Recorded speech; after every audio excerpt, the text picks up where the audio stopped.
We are continuing to follow some breaking news out of Russia for you. Wall Street Journal reporter Evan Gershkovich has been convicted on espionage charges. He was sentenced to 16 years in jail.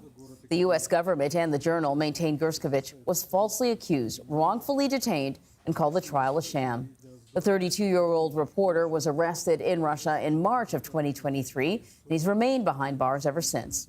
CBS News senior foreign correspondent Elizabeth Palmer is following all of this from London for us. So, Elizabeth, I mean, we sort of could have predicted that this was going to be the outcome of the case. The question is, what happens next? Give us the latest.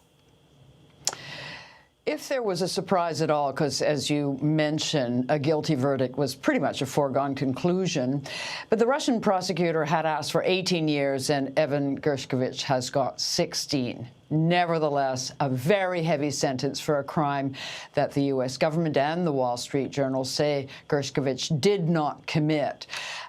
He has already spent a year in jail, as you mentioned, in a notorious prison in Moscow called Lefortovo.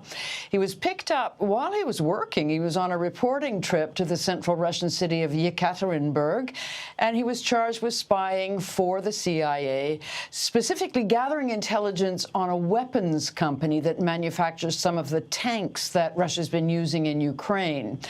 Now, the Kremlin says he was caught red-handed and claimed to have irrefutable evidence, but we just don't know what was presented in court because, as with all espionage trials in Russia, it was closed to the media.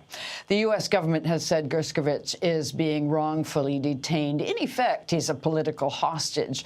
And it is true that President Putin has hinted broadly that Russia would be willing to let him go in a prisoner swap. There's even conjecture that he could be traded for a KGB agent who's currently doing time in Germany for an assassination. But the Russians said no deal could be done until the Gershkovich trial was over. It now is. No way of knowing whether that means Evan Gershkovich is any closer to freedom. But we'll be watching. Anne-Marie? We certainly will, Elizabeth. Thank you very much.